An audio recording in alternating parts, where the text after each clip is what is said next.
All right. Now, one of the most important issues also relating to the flood account is the topic of animals on the ark.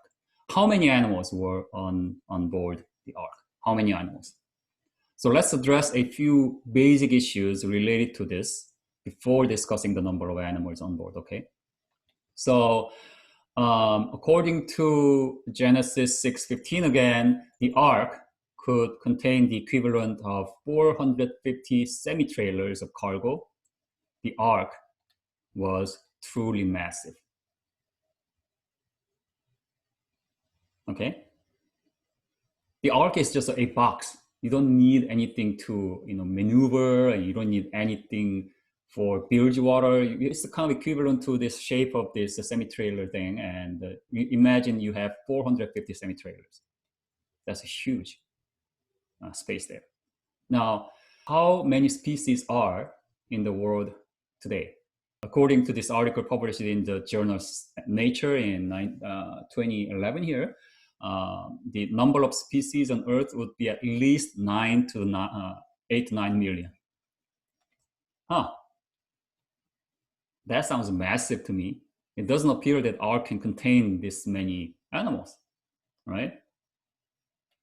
However, consider that over 98% of those species are fish, invertebrates, and non-animals like plants and bacteria. So this means that there are fewer than 34,000 species of known land-dependent vertebrates in the world today. Here, the Bible says that Noah needed to put animals according to their kinds, not according to their species. So these kinds are not species, they're different. The kind is a broader category than the current concept of a species.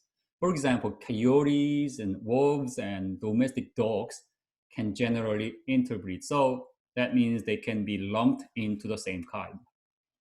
So for example, Noah just needed 2 members of the dog kind on the ark, not hundreds of dogs, wolves, coyotes, foxes, and so on and so forth. All right. Have you thought of this kind of thing before? Now, then how many kinds then were required on the ark? That's another question, right? So there have been studies by many creationist scientists on this Noah's Ark and how many animals have to be in and so on and so forth.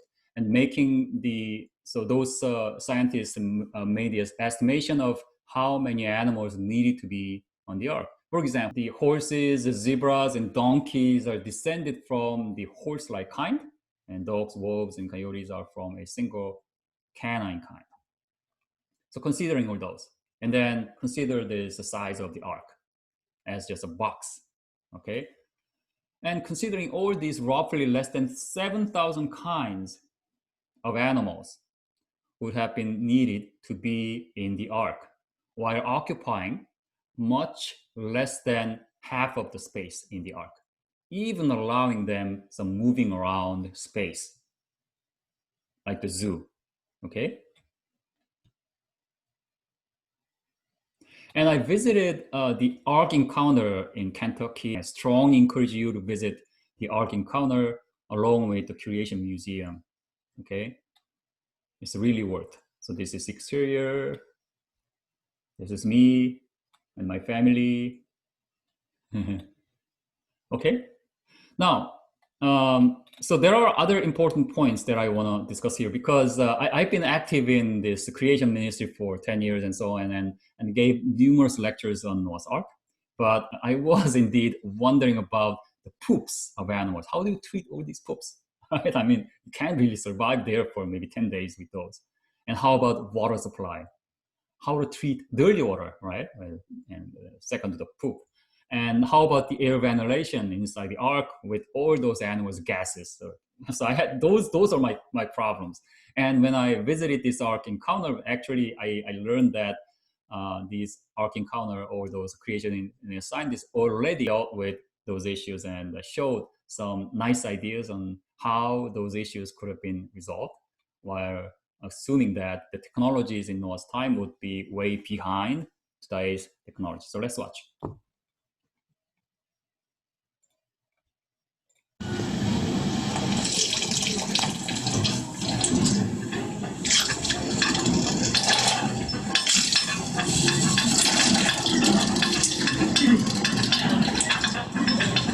엘러펀? Was that an elephant?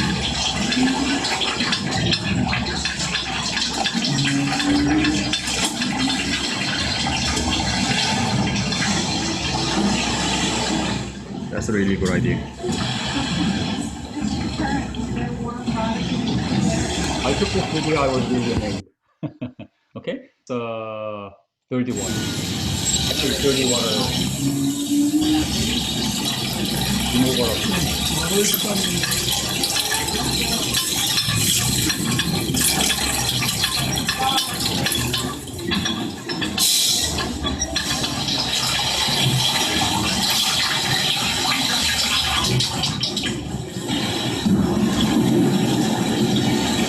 This is about the drinking water. Check out the rest.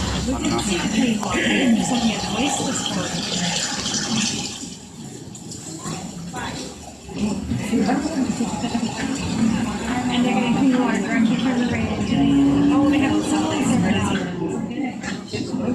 all right. Interesting, isn't it? No? I was amazed. And I was so relieved after I learned this thing. And there's other ideas like air ventilation, how you design the ark to supply this fresh air inside the ark, all these things. So I strongly encourage you to visit, and also visit the website. You can find a lot of information also. Okay, all right. Now let me shift the gear to another important question. Were dinosaurs on Noah's Ark? What do you think? This is a yes and no question, okay? Okay, so I have some diverse the answers here, and most of you are not sure about that, which is fine. So let's see. According to Genesis 6:20, two of every kind of bird, of every kind of animal, and of every kind of creature that moves along the ground will come to you to be kept alive. Now, here another question. Were dinosaurs the creature that God made to move along the ground? Yes or no again? Okay, thank you guys. Okay, 8 yes, 1 no. Well, my answer is yes, because God created dinosaurs as well. Okay. Then they must have come to the ark. So that is the logic here. Now, the question is how many dinosaur kinds had to stay in the ark during the flood? So according to this paper, which was published in the journal Science in 1999, they show the taxonomy of dinosaurs and their evolutionary trees. And here they claim that they were evolved from other kinds on the bottom of the chart that is not shown. Okay, hold on. I have more comments. I want to just take a look at that. Was it possible for them to survive during the flood? Them means if those sea creatures, yes. Many of them would have died, but some would have survived. Okay, so where was I at here? So, okay, so this paper claimed that they were evolved from one kind on the bottom of the chart as this. So let me show you this. In this figure, those found as fossil records, really have all the records are connected using the black lines. You see these black lines here? Vertical lines, black, okay? Now, on the other hand, the hypothetical intermediate kinds that are either unclear or completely missing, are shown with grayscale. You see this grayscale? And then dashed lines. You see these dashed lines? Okay. So what I did here was to delete those gray and dashed lines and see what you got. See what you get here. Oops. Okay. So this is it. So they're just different types of dinosaurs. And then regarding number of dinosaurs kinds, and although there are hundreds of names of dinosaurs, there were probably only about 50 actual kinds. We just discussed these issues with the term kind, right? But that sounds still a lot because it's, considering the size of the dinosaurs, right? So here, let me show you a few examples of the dinosaurs that you may find familiar with. I assume you know these dinosaurs. So again, easy quizzes, okay? Put your answer. What is the name of the dinosaur on top? Stegosaur, yeah. I assume you guys all agree with this stegosaur here. Yeah, that's a stegosaur. How about the one in the bottom? Put your answer. Okay, thank you, Sarah. Triceratops. Yep, Triceratops. Okay, thank you, guys. So this is a stegosaur kind. This one on the bottom is a ceratops kind, and there's different types of sort of quote unquote species, but we are lumper. Creation is a lumper, and these evolutionists are more like a splitter. They split as much as they can, but we lump them into one kind. The reason I'm showing this is that actually these dinosaurs are not so gigantic as you see from the movies such as Godzilla-like creatures destroying buildings and airplanes, right?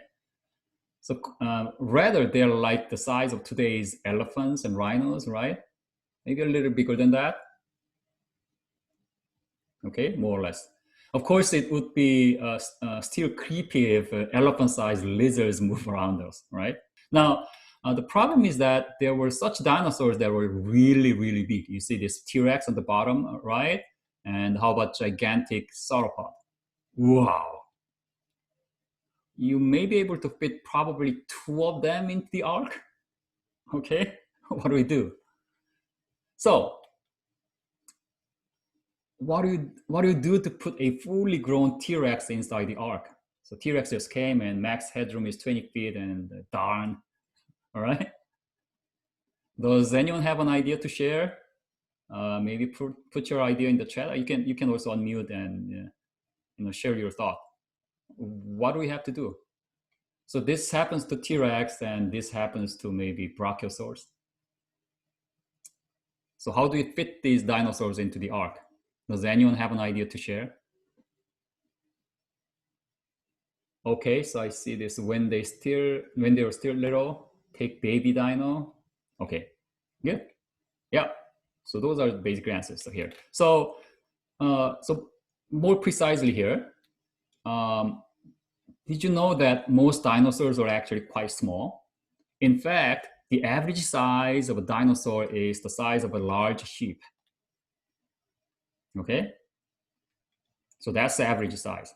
That's not that big. Only a few kinds are that big. But still, big is big, right? What is big is big. So, and for few dinosaurs that grew large, it would make sense that God would send the smaller young adults, or like baby dino, as you put here. For example, as you see from this plot of T-Rex growth curve, they do not really grow large until they are over 10 years old, around here. So let's assume that 3 or 4-year-old T-Rex couple came to Noah. That's about here. They would be the size of a sheep, and see this baby crocodile. You can just grab them, but once they're fully grown, then you can be in their belly easily, right? So here, assume that 3 or 4-year-old T-Rex couple came to Noah, and they would be the size of a sheep. Then they would not grow much while they were in the ark during the flood, 1 year.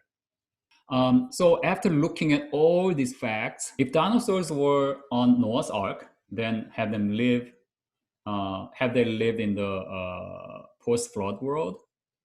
In the Bible, in Job 40, 15 to 24, God describes to Job about behemoth. Right? There was a question before about that, right? And also Job 40, 17, God says he moved his tail like a cedar tree. Cedar tree, this is a huge tree, okay? Some Bible commentaries say, so those Bible commentaries who are either unbelievers, unbeliever Bible commentary, very interesting, oxymoron, or they are theistic evolutionists, right? So you are Christian, you're good, but you believe evolution. Thus, naturally believe in billions of years and Big Bang and everything there. Now, those people say that this behemoth may have been an elephant or hippo. Why do they say that? Because if this behemoth is a dinosaur, then that means a dinosaur lived along with the human, right? Then that is contrary to the evolutionary time frame. According to the evolutionary time frame, dinosaurs were gone extinct 65 million years ago. So after that time, dinosaurs shouldn't exist. So that's why those people don't believe that behemoth is dinosaur. But anyway, those Bible commentaries say this behemoth may have been an elephant or hippo, but elephants and hippos certainly do not have tails like cedar tree.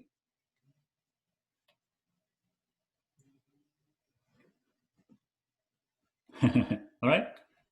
And the descriptions in Job 40:19 and 40:23, right, about this he ranks first among the works of God. And when the river rages, he is not alarmed. And these precisely fit that of a dinosaur, maybe like brachiosaur.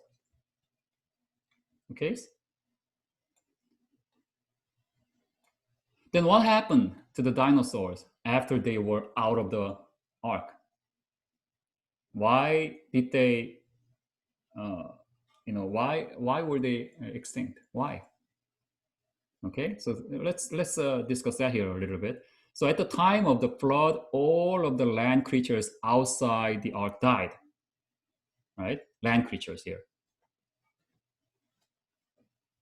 that breathe using the nostril. But the representatives of all kinds that survived in the ark lived in the new world after the flood. So to those land animals, including dinosaurs, the post-flood environment was much harsher. Okay, much harsher than the one before the flood, especially since the ice age would come as a result of the catastrophic global flood. And this will be discussed in depth in the next lecture on the ice age and Job. In fact, quite a number of animals become extinct each year, right? As we all know. So it is reasonable to say that the dinosaurs just happen to have gone extinct as other animals have.